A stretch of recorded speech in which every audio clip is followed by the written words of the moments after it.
اعوذ باللہ من الشیطان الرجیم بسم اللہ الرحمن الرحیم بسم اللہ الرحمن الرحیم۔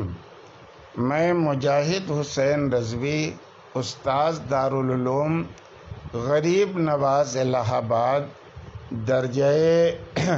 سادسہ کے متعلمین سے مخاطب ہوں اور ہدایہ کتاب النکاح کا درس دینے جا رہا ہوں۔ وکالت فی النکاح کا بیان چل رہا ہے، اسی سے متعلق آج چند مسائل کا بیان ہے۔ ان مسائل سے متعلق جو عبارت ہے، پہلے آپ وہ عبارت بغور سماعت کر لیں۔ صاحب ہدایہ کہتے ہیں وَمَنْ قَالَ أَشْهِدُ أَنِّي قَدْ تَزَوَّجْتُ فُلَانَةً فَبَلَغَهَا الْخَبَرُ فَأَجَازَتْ فَهُوَ بَاطِلٌ، وَإِنْ قَالَ آخَرُ أَشْهِدُ أَنِّي زَوَّجْتُهَا مِنْهُ فَبَلَغَهَا الْخَبَرُ فَأَجَازَتْ جَازَ، وَكَذَلِكَ إِنْ كَانَتِ الْمَرْأَةُ هِيَ الَّتِي قَالَتْ جَمِيعَ ذَلِكَ، وَهَذَا عند أبي حنيفة رحمة الله عليه ومحمد رحمة الله عليه، وقال أبو يوسف إذا زوجت نفسها غائبا فبلغه فأجاز جاز، وحاصل هذا أن الواحد لا يصلح فضوليا من الجانبين أو فضوليا من جانب وأصيلا من جانب عندهما۔ اس سے پہلے کہ میں عبارت کا ترجمہ کروں، اس عبارت کی جو توضیح ہے پہلے آپ کو سماعت فرما لیں۔ جو مسئلہ اس عبارت میں بیان کیا گیا ہے، اس کا حاصل یہ ہے کہ اگر کسی مرد نے یا کسی عورت نے چند لوگوں کی موجودگی میں یہ کہا کہ تم لوگ گواہ ہو جاؤ کہ میں نے فلاں سے، یہ عورت کہے گی تب، یا فلانا سے یہ مرد کہے گا تب،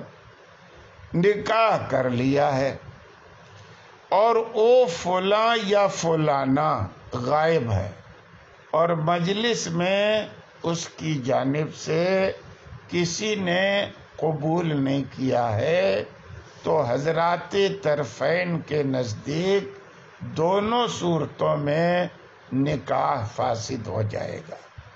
یعنی خواہ عورت کہے کہ میں نے، تم لوگ گواہ رہو، میں نے فلاں سے نکاح کر لیا ہے، یا مرد کہے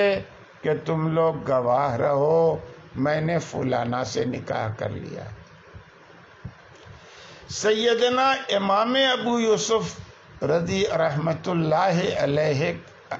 کے نزدیک اگر مرد یہی بات کہے تب تو نکاح نہیں ہوگا، اور اگر عورت یہی بات کہے تو نکاح ہو جائے گا۔ یہ تو رہا ایک مسئلہ۔ دوسرا مسئلہ یہ ہے کہ اگر تیسرے شخص نے دو گواہوں کی موجودگی میں یہ کہا کہ تم گواہ رہو، میں نے فلاں عورت کا فلاں مرد سے نکاح کر دیا ہے، اور فریق ثانی کو نکاح کی اطلاع ملی اور اس نے یہ اجازت دے دی تو اس صورت میں بالاتفاق نکاح درست ہو جائے گا۔ ان دونوں مسئلوں میں جو فرق ہے اس کا دار و مدار اسی ضابطے پر مبنی ہے جو اوپر بیان ہوا۔ کیا بیان ہوا کہ اگر وقوع عقد کے وقت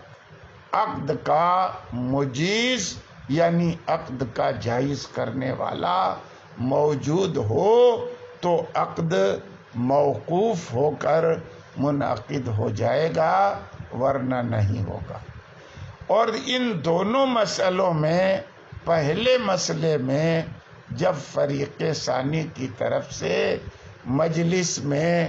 قبول نہیں پایا گیا تو بحالت وقوع اس کا کوئی مجیز بھی نہیں رہا، اس لیے پہلے مسئلے میں تو نکاح موقوف ہو کر منعقد نہیں ہوگا، لیکن دوسرے مسئلے میں چونکہ نکاح کرنے والا ایک تیسرا شخص ہے اور فریق ثانی کا وجود اور اس کی اجازت کے حوالے سے اس کے لیے مجیز بھی بن سکتا ہے، اس لیے اس صورت میں نکاح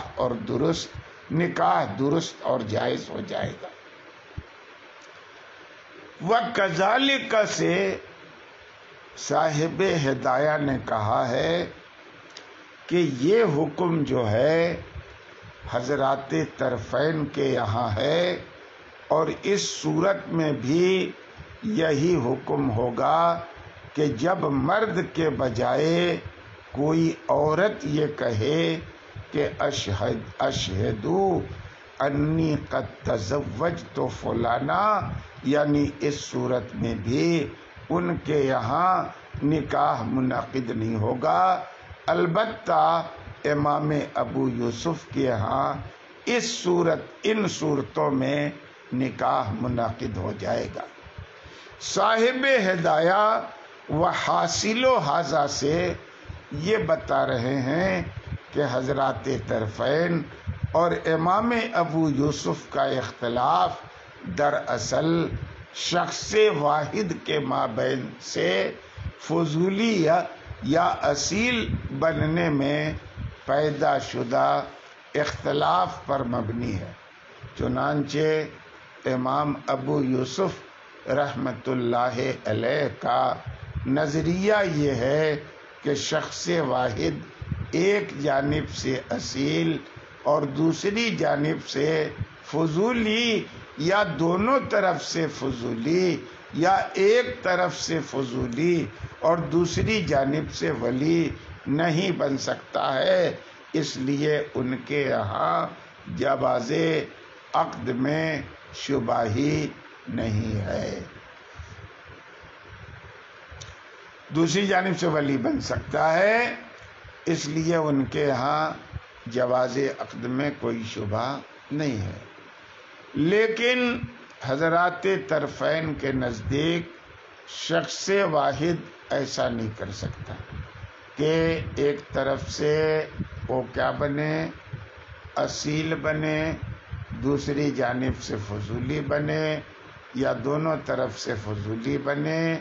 یا ایک جانب سے فضولی اور دوسری جانب سے ولی بنے، ایسا نہیں ہو سکتا۔ اس لیے ان کے یہاں فریق ثالث کے نکاح کرنے کے علاوہ میں کسی صورت میں نکاح جائز نہیں ہو سکتا۔ یہ تو رہی عبارت کی تشریح۔ اب آپ ایک نظر عبارت کے ترجمے پر ڈال لیں۔ ومن قال، جس نے کہا اشہدو انی قد تزوجت فلانا، کہ تم لوگ گواہ بن جاؤ کہ میں نے فلاں عورت سے شادی کر لی، اور اس عورت کو خبر پہنچی اور اس نے اجازت دے دی تو وہ باطل ہے۔ اور اگر کہا دوسرے نے کہ تم لوگ گواہ بن جاؤ میں نے فلاں عورت کا فلاں آدمی سے نکاح کرا دیا ہے، ایسی صورت میں اسے خبر پہنچی اور اس نے اجازت دے دی تو نکاح جائز ہو جائے گا۔ اور ایسے ہی اگر عورت یہ ساری باتیں کہے، اور یہ جو ہے امام اعظم اور امام محمد رحمت اللہ علیہ کے ہاں ہے، لیکن امام ابو یوسف نے کہا کہ اگر اس نے اپنی شادی کر لی کسی غائب سے اور اس غائب کو خبر پہنچ گئی اور اجازت دے دی تو جائز ہو گیا نکاح۔ اور اس کا حاصل یہ ہے کہ ایک ہی آدمی فضولی جانبین سے نہیں بن سکتا، یا ایک جانب سے فضولی اور دوسری جانب سے اصیل یا نہیں بن سکتا۔ ان کے نزدیک یعنی طرفین کے نزدیک اور امام ابو یوسف رحمت اللہ علیہ کا اس میں اختلاف ہے نا۔ آج کے سبق میں اتنا ہی، باقی کل انشاءاللہ۔ بسم اللہ الرحمن الرحیم۔ میں مجاہد حسین رضوی، استاذ دارالعلوم غریب نواز الہ آباد، درجہ سادسہ کے متعلمین سے مخاطب ہوں اور ہدایہ کتاب النکاح کا درس دینے جا رہا ہوں۔ وکالت فی النکاح کا بیان چل رہا ہے، اور اسی سلسلے میں آج جس عبارت کا یا جس مسئلے کا مجھے درس دینا ہے اس سے متعلق جو عبارت ہے ہدایہ کی، اسے آپ بغور سماعت کر لیں۔ صاحب ہدایہ کہتے ہیں وَلَوْ جَرَى الْعَقْدُ بَيْنَ الْفُضُولِيَّيْنِ أَوْ بَيْنَ الْفُضُولِيِّ وَالْأَصِيلِ جَازَ بِالْإِجْمَاعِ هُوَ يَقُولُ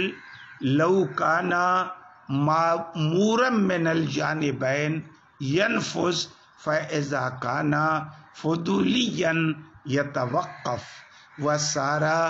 كَالْخُلْعِ وَالطَّلَاقِ وَالْعِتَاقِ عَلَى مَالٍ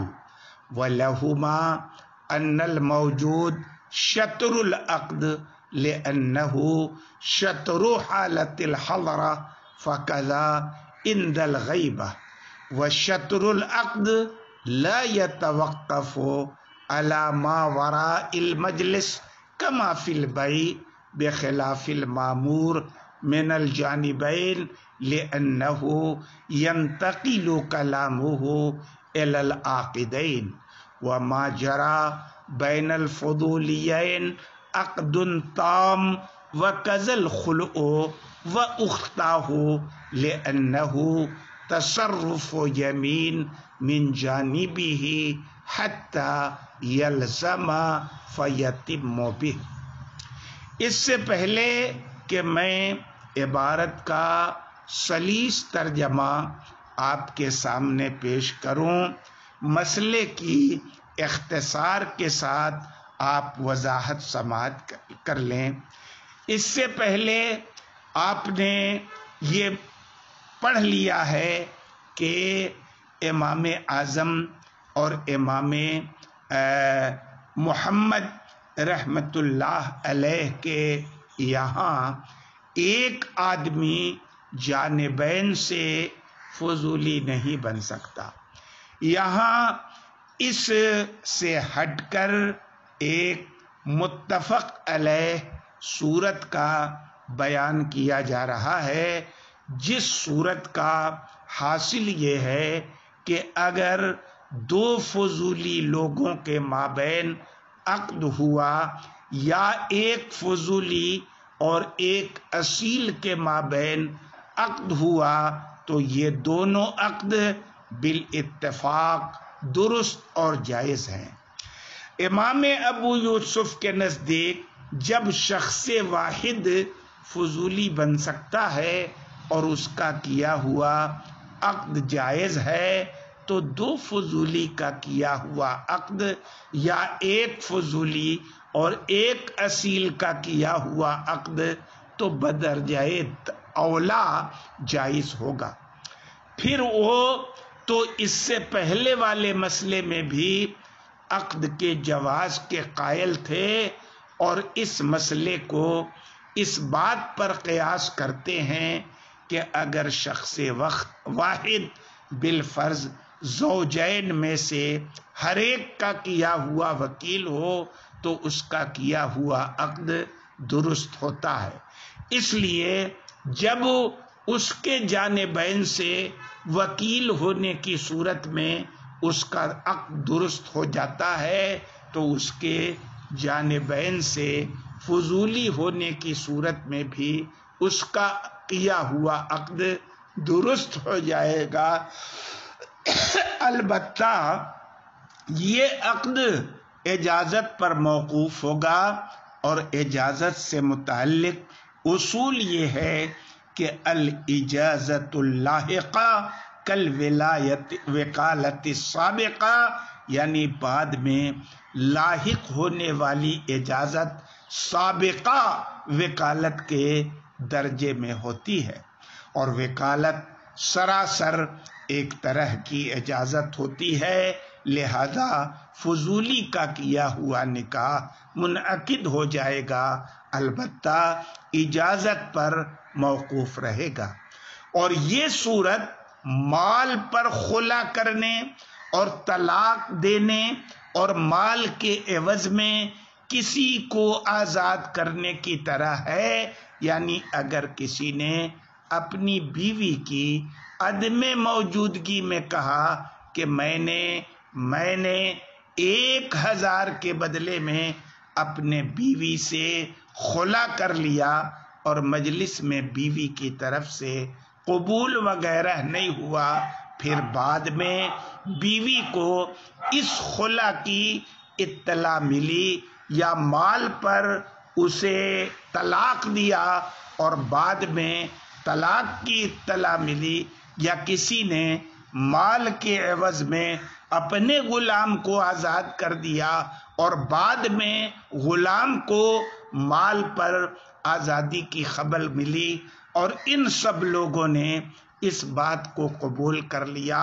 تو خلا بھی درست ہو جائے گا، طلاق بھی درست ہو جائے گی، اور اعتاق بھی درست ہو جائے گا۔ سیدنا امام ابو یوسف رحمت اللہ علیہ استدلال کرتے ہوئے فرماتے ہیں کہ جس طرح خلا وغیرہ یعنی طلاق بالعوض ہے، اعتاق بالعوض ہے، کو فریق ثانی کی قبولیت کا محتاج مانا جاتا ہے، مگر اس کے باوجود شخص واحد کے کلام سے یہ سب درست ہو جاتے ہیں، اسی طرح سے جو آدمی جانبین سے فضولی ہو اس کا کیا ہوا عقد بھی درست ہونا چاہیے، اور اسے بھی عاقدین کی اجازت پر موقوف ہو کر منعقد ہونا چاہیے۔ حضرات طرفین کی دلیل کا حاصل یہ ہے کہ ایجاب و قبول عقد کے ارکان ہیں، اور انہی کی وجہ سے عقد کی تکمیل ہوتی ہے اور عقد تام ہوتا ہے۔ اور یہاں فضولی کے اس کلام اشہدو انی قد تزوجتو سے صرف عقد کا ایک جز یعنی ایجاب پایا گیا ہے، اس لیے کہ اگر عاقدین مجلس عقد میں موجود ہوتے تو بھی فضولی کے اشہدو کہنے سے صرف ایجاب ہی مارے سے وجود میں آتا، لہذا جب وہ مجلس میں موجود نہیں ہے تو بدرجہ اولا اس سے صرف ایجاب کا ثبوت ہوگا۔ اور ہم نے آپ کو بتایا کہ عقد کی تمامیت ایجاب اور قبول دونوں سے ہوتی ہے، اور یہاں صرف ایجاب یعنی عقد کا ایک جز موجود ہے، اور جز ماورائے مجلس پر موقوف نہیں ہوتا، اس لیے فضولی من الجانبین کا کیا ہوا عقد بھی ماورائے مجلس پر موقوف نہیں ہوگا، اور سرے سے اس کا انعقاد ہی ختم ہو جائے گا۔ جیسے کہ اگر کسی نے کوئی چیز خریدی یا بیچی اور مجلس میں صرف ایجاب ہی ہوا قبول نہیں پایا گیا تو یہاں بھی عقد ماورائے مجلس پر موقوف نہیں ہوگا، اس لیے کہ پہلے والے مسئلے کی طرح یہاں بھی صرف عقد کا ایک ہی جز پایا گیا اور جزو عقد ماورائے مجلس پر موقوف نہیں ہوتا، بخلاف فی المامور سے جو امام ابو یوسف رحمۃ اللہ علیہ نے فضولی من الجانبین کو مامور من الجانبین پر قیاس کیا تھا۔ صاحب ہدایہ یہاں سے ان کے قیاس کی تردید کر رہے ہیں کہ حضرت والا آپ کا یہ قیاس درست نہیں ہے، اس لیے کہ ہم پہلے ہی یہ عرض کر چکے ہیں کہ نکاح میں جملہ امور عاقد کی طرف لوٹتے ہیں، وکیل کی طرف نہیں۔ وکیل فی النکاح کی حیثیت تو صرف ترجمان کی ہوتی ہے، ایک سفیر کی ہوتی ہے، اس لیے وکیل فی النکاح کا کلام عاقدین کی طرف منتقل ہو جائے گا اور اس کے ایجاب و قبول کو عاقدین کے ایجاب و قبول کے درجے میں مان کر وہاں انعقاد نکاح کا فیصلہ کر دیا جائے گا، مگر صورت مسئلہ میں جب ایجاد کا وجود ہی نہیں ہے تو آخر کیسے نکاح کو منعقد مان لیا جائے گا؟ اسی طرح دو فضولیوں کے کیے ہوئے عقد پر بھی اسے قیاس کرنا درست نہیں ہے، اس لیے کہ دو فضولیوں کا کیا ہوا عقد ایجاب و قبول دونوں پر مشتمل ہوتا ہے اور تام ہوتا ہے، لہذا اس پر کسی ایسے مسئلے کو کیسے قیاس کیا جاتا ہے جو دم بریدہ اور ناقص ہو اور وجود عقد کے ایک رکن یعنی قبول سے خالی اور عاری ہو۔ اور یوں ہی خلا اور طلاق علی المال وغیرہ بھی فضولی من الجانبین والی صورت کو اس پر قیاس کرنا درست نہیں ہے، کیونکہ اگرچہ ان صورتوں میں بھی بظاہر صرف ایجاب ہی ایجاب ہے اور قبول سے خالی ہونے کی وجہ سے ان پر قیاس درست ہونا چاہیے، مگر پھر بھی درست نہیں ہے، اس لیے کہ ان صورتوں میں ایجاب و قبول کا کوئی مسئلہ ہی نہیں ہے۔ اور شوہر کا یہ کہنا کہ اشہدو انی قد خالعت فلانتن بألف مثلا ایجاب نہیں بلکہ شرط اور یمین ہے۔ یہی وجہ ہے کہ اگر شوہر کے قبول کرنے سے پہلے اپنے اس قول سے رجوع کرنا چاہے تو نہیں کر سکتا، جبکہ ایجاب میں قبول آخر سے پہلے رجوع کی گنجائش ہوتی ہے۔ معلوم ہوا کہ خلا وغیرہ میں شوہر کا قول ایجاب نہیں بلکہ شرط اور یمین ہے، اور شرط اور یمین ملہ الشرط اور حالف کے قول سے پوری ہو جاتی ہے، اس لیے یہاں قبول وغیرہ کی ضرورت نہیں ہوگی۔ اس کے برخلاف عقد نکاح میں قبول کرنا ضروری ہے، لہذا اس وجہ سے بھی نکاح کو ان صورتوں پر قیاس کرنا درست نہیں ہے۔ اور امام ابو یوسف کی جانب سے جو پیش کردہ ضابطہ ہے کہ الاجازت اللاحقہ کالوکالۃ السابقہ، اس کا جواب یہ ہے کہ اجازت لاحقہ وکالت سابقہ کے درجے میں اس وقت ہوتی ہے جب عقد کا وجود ہو اگرچہ موقوفاً ہو، اور صورت مسئلہ میں جب عقد موجود ہی نہیں ہے تو اسے اجازت کس طرح لاحق ہوگی؟ اس لیے کہ لحوق اجازت سے متعلق ضابطہ یہ ہے کہ الاجازت انما تلحق الموقوف للباطل ولا فی الجائز، یعنی اجازت تو صرف عقد موقوف کو لاحق ہوتی ہے، نہ تو عقد باطل کو لاحق ہوتی ہے اور نہ ہی عقد جائز کو۔ اتنا سمجھنے کے بعد اب آپ عبارت کا ترجمہ سمجھ لیں۔ کہتے ہیں کہ اور اگر دو فضولیوں کے مابین عقد ہوا یا ایک فضولی اور ایک اصیل کے مابین عقد ہوا تو بالاجماع جائز ہے۔ وہ کہتے ہیں کہ اگر مامور من الجانبین ہو تو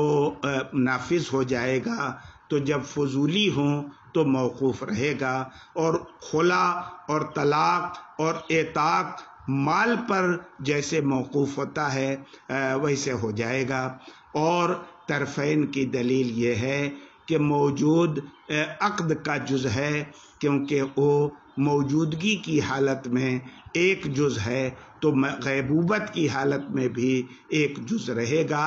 اور عقد کا جز ماورائے مجلس موقوف نہیں ہوتا ہے، جیسا کہ بیع میں بخلاف اس کے جو جانبین سے معمور ہو، کیونکہ اس کا کلام عاقدین کی طرف منتقل ہو جائے گا، اور جو فضولیین کے درمیان جاری ہوتا ہے وہ عقد تام ہوتا ہے، اور ایسے ہی خلا اور اس کی دونوں بہنیں یعنی طلاق